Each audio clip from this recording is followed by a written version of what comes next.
Greetings all. Well, today is a first. Green Garden Guys talked about all kinds of different vegetables and plants over the years, but the one I've never really discussed much was watermelon. Yeah, you know, that thing right there, the watermelon with the green skin and red middle and the little black seeds. Yeah, I don't talk about them too much usually.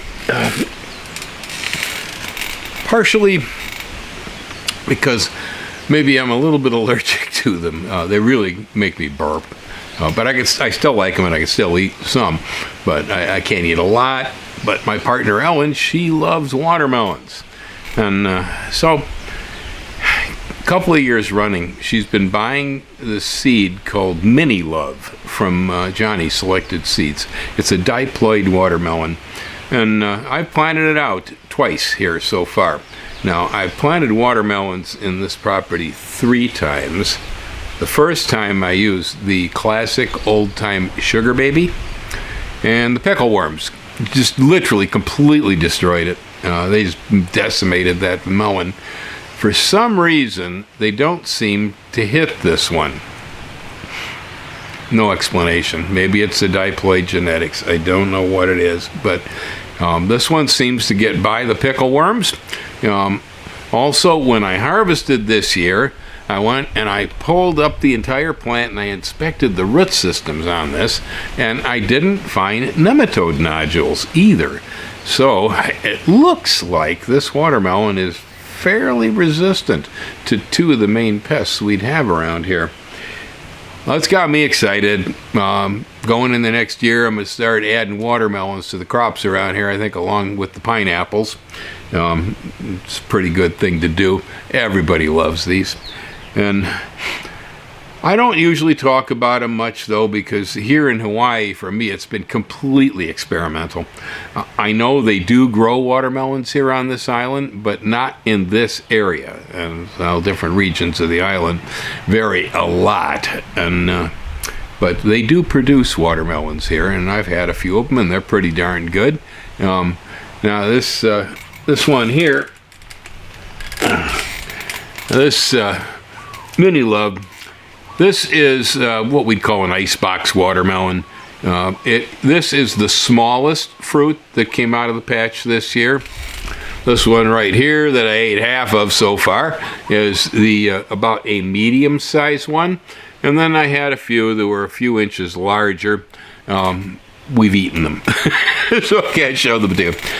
In fact, the patch is finished. I pulled everything out and I replaced it with a tomato crop at this point. But I just thought it was a good opportunity since we were so happy with these melons. The quality of Mini Love is quite good. The flesh is picked right, is pretty dense, crispy.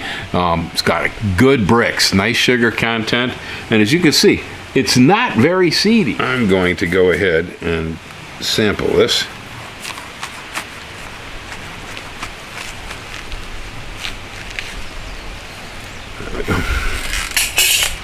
There we go. Beauty, huh?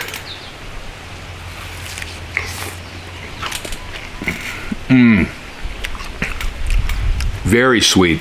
Yeah, it was very nice. Never really thought of Hawaii as being a watermelon state, but they grow good ones here. For us, definitely planting into summer so it ripens towards late summer and fall is desirable, because this year it's been cool up here all year, and it wasn't until it started to turn warm that all of a sudden the watermelons are ripened out.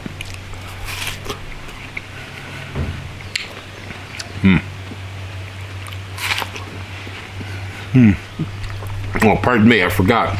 I'm doing a video, I'm not eating, right? Okay. It's good watermelon. You would like this. This right here, see the yellow mark? When you pick up a watermelon and look underneath, if the patch is white, it's not ready. When the patch turns to a medium yellow, and in some varieties even a little bit towards orange, that's a ripe melon. Otherwise, there's the old classic thumping on them thing with your finger. And that does work. This one got picked by the thump.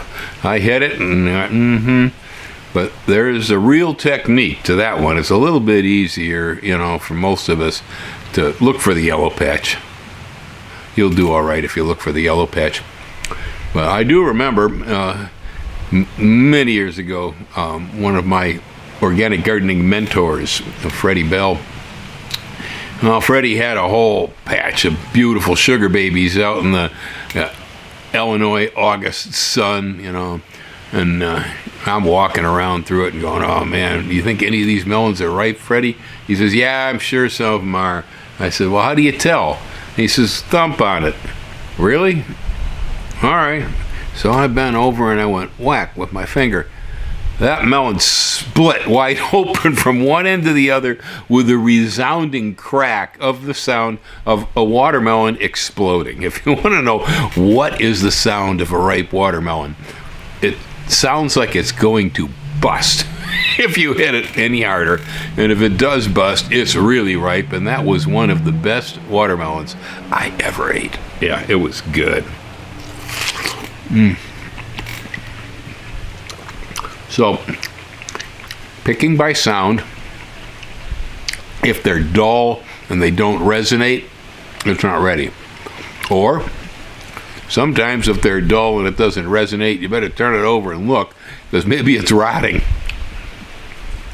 Picnic beetle will want to go into ripe watermelon. If your watermelon gets overripe a little bit, because you haven't been watching it, beware. You may be full of little beetles that will just bore in there. Watermelon like heat, and it isn't real hot up here. I've been growing mine on top of black woven weed block. They seem to like it. The heat stimulates them. Definitely, Hawaii is suitable for the production of watermelons. Now, I wouldn't say you're going to be immune to the pickleworm, because I got hit by pickleworms on the sugar baby variety. But I guess it depends on which one you're farming. I'm not exactly sure whether it's because of my timing or why I didn't get decimated by them, but we got by, and so I'm going to keep at it. And it's my experiment too. Okay. And then otherwise, just to mention, I still have slips. I have some slips that I can ship to the mainland, and I still have a big pile of slips behind me for local pickup. So, get a hold of me if you want to plant that delicious Hilo white pineapple. Y'all hang loose. Aloha.